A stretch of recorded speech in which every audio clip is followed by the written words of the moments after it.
षष्ठम अध्याय जलना बर्न्स। जब भी कोई वस्तु, वातावरण या अन्य स्थितियों अधिक तापक्रम होने से शरीर के कोमल अंगों को घायल करते हैं, ऐसी स्थिति को जलना बर्न्स कहते हैं। जलना बर्न्स के कारण है एक आग या गर्म धातु, गर्म बर्तन, थर्मल बर्न्स 2। तीव्र रसायन जैसे तेजाब, एसिड्स तथा क्षार, बेस से जलना, केमिकल बर्न्स 3। तीव्र रगड़ से, बाय फ्रिक्शन 4। सूर्य की किरणें, सन बर्न्स 5। बिजली का उच्च वोल्टेज करंट, इलेक्ट्रिकल बम 6। रेडियोधर्मिता, रेडिएशन 7। द्रव पदार्थों द्वारा जलना, लिक्विड बर्न्स जैसे ए। गर्म या उबलता पानी, लिक्विड बर्न्स आर। बी गर्म घी, तेल या वसा आदि। सी गर्म चाय, दूध, कॉफी आदि। डी गर्म भाप। जलने की तीव्रता, डिग्री, सेवेरिटी ऑफ बर्न्स। जलने पर त्वचा, भीतरी अंगों की स्थिति भिन्न भिन्न हो सकती है। तीव्रता पर ही प्राथमिक सहायता तथा उपचार आधारित होते हैं। 1. जलने की प्रथम अवस्था, फर्स्ट डिग्री ऑफ बर्न्स। जलने से त्वचा का ऊपरी भाग देखने में लाल लगता है तथा जलन का एहसास काफी देर तक रह सकता है। 2. जलने की द्वितीय अवस्था, सेकंड डिग्री ऑफ बर्न्स। जलने से जब त्वचा में जलन के साथ छाले या फफोले, ब्लिस्टर्स बन जाते हैं। 3. जलने की तृतीय अवस्था, थर्ड डिग्री ऑफ बर्न्स। यह स्थिति जलने के कारणों से होती है। त्वचा, उसके नीचे के ऊतक, मांसपेशियां तथा अन्य भीतरी अंग भी प्रभावित हो सकते हैं। यदि यह स्थिति शरीर के कोमल अंगों जैसे मस्तिष्क, छाती, जनन अंगों पर हो जाए या घायल छोटा बच्चा हो या अधिक आयु का रोगी हो तो स्थितियां गंभीर हो सकती है। जलने का प्रतिशत निकालना, 9 ऑफ फ्रेयर, फॉर्मूला ऑफ 9। जलने की स्थिति में शरीर कितने प्रतिशत जला है, इसका अंदाजा 9 के नियम से लगाया जाता है। इसमें शरीर को 11 भागों में विभाजित किया जाता है तथा सभी भाग को 9% दिया जाता है। जैसे 2. छाती तथा पेट 18%, 3. पीठ तथा कमर 18%, 4. दोनों बाजू 18%, 5. दोनों जांघ 18%, 6. दोनों टांग 18%, 7. जनन अंग 1%, कुल 100%। जो भाग जितना घायल होता है उसे 9% में से उतना दिया जाता है।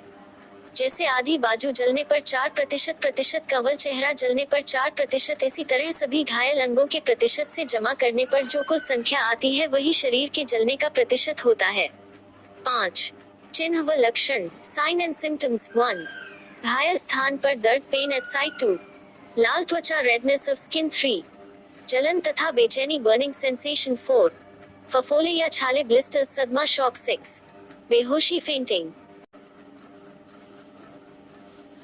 जलने की प्राथमिक सहायता, मैनेजमेंट ऑफ बर्न्स। 1. सर्वप्रथम खतरे को हटाएं या घायल को खतरे से हटाने का प्रयास करें, आग को बुझाएं। कंबल का प्रयोग बेहतर होता है। 2. जलन को कम करने के लिए घायल अंग पर लगातार चलना हुआ पानी, रनिंग वाटर, डालें। कम से कम 10-15 मिनट पानी डालने से त्वचा की जलन 70-80% कम हो जाती है। लेकिन व्यक्ति को जहां जलन न हो, प्रतिशत अधिक हो या व्यक्ति बेहोश हो गया हो, पानी डालकर समय व्यर्थ न करें। 3. उसकी शारीरिक स्थिति, धमनी की धड़कन, श्वास तथा सदमे की स्थिति। सदमा तथा उपचार का पाठ अलग से है, पर नजर रखें, आवश्यकता पड़ने पर आवश्यक कार्य पहले करें। 4. जले हुए घाव, त्वचा पर कोई दवाई, लोशन, जेल आदि लगाने का प्रयास न करें। कम जलने पर प्रारंभिक सहायता बॉक्स में रखी क्रीम का उपयोग करें, क्योंकि अस्पताल पहुंचने तक लगाई गई दवाइयां सूख जाती हैं, जिससे उनको हटाने पर तीव्र दर्द तथा स्थितियां बिगड़ सकती हैं। जले हुए अंग को कीटाणु रहित पट्टी, स्टरलाइज्ड ड्रेसिंग से हल्की पट्टी, लूज बैंडेज बांध दे या 5. क्लिंग फिल्म से लपेट दे। उपरोक्त सामान न मिलने पर साफ सूती कपड़े से ढक दे। शरीर के कपड़े, बेल्ट, घड़ी, ज्वेलरी आदि आसानी से उतर सके तो उतार दे। यदि ये सामान गर्म होकर त्वचा में चिपक गए हों तो खींचकर उतारने से घाव बन सकते हैं या सूजन आने से इन्हें निकालना संभव नहीं होता। छाले या फफोले, ब्लिस्टर्स को सुई, कैंची आदि से छेदने या काटने का प्रयास न करें, इससे संक्रमण होने की स्थिति बन सकती है। सदमे की स्थिति होने पर सदमे का उपचार करें। बेहोशी की स्थिति में शीघ्र अस्पताल ले जाएं। 9. 10. हृदय की धड़कन, श्वास बंद होने पर CPR का प्रयोग करें। विष के प्रभाव तथा उपचार, effects and management of poison. विष पॉइजन वह पदार्थ जिसके सेवन से खाने पीने, सूंघने, त्वचा द्वारा शरीर को हानि हो या रोगी की मृत्यु हो जाए, विष कहलाता है। विष के शरीर में प्रवेश के 3 मार्ग हैं: रूट्स श्वास द्वारा, सूंघने या गैस से विष का फेफड़ों में जाना, 2 मुंह के द्वारा खाने या पीने से, 3 त्वचा से डंक द्वारा, जानवर के काटने पर या इंजेक्शन के द्वारा।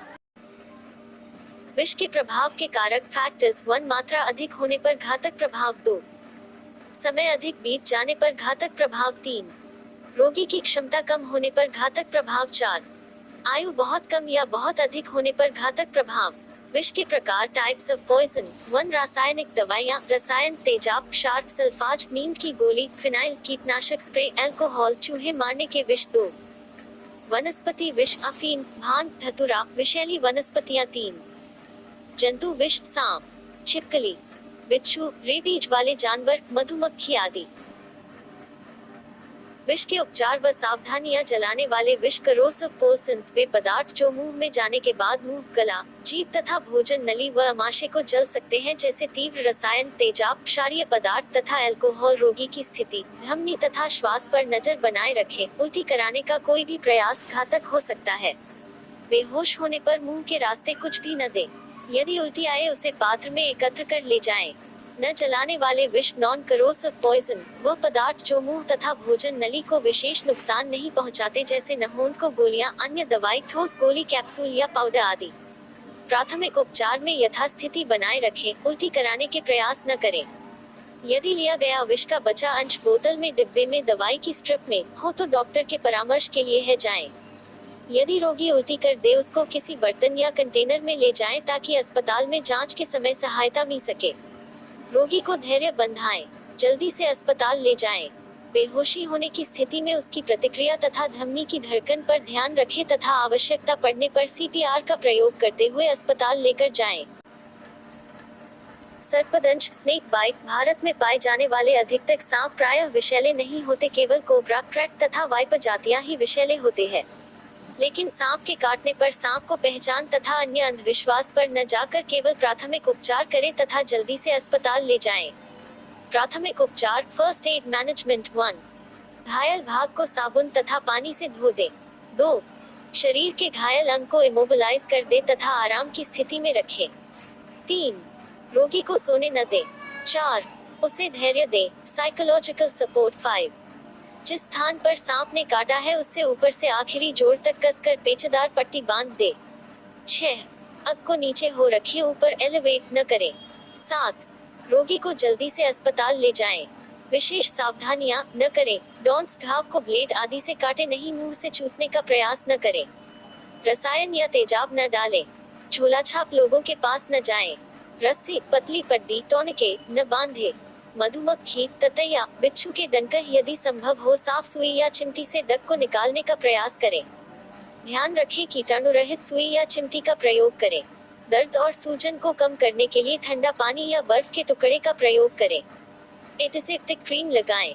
चिकित्सक को दिखाएं। कुत्ते, बिल्ली, बंदर, नेवला आदि के काटने पर इस वर्ग के जानवर रेबीजग्रस्त रैबीज हो सकते हैं।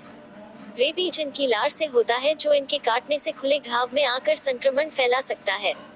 सावधानियां तथा उपचार: 1 पाँव को साबुन तथा चलते पानी से धो दे। 2 घाव को कीटाणु रहित पट्टी से ढक दे। 3 1 घंटे के भीतर पहला एंटी रैबीज वैक्सीन इंजेक्शन अवश्य लगवा दे। 4 5 चिकित्सक की सलाह अवश्य ले।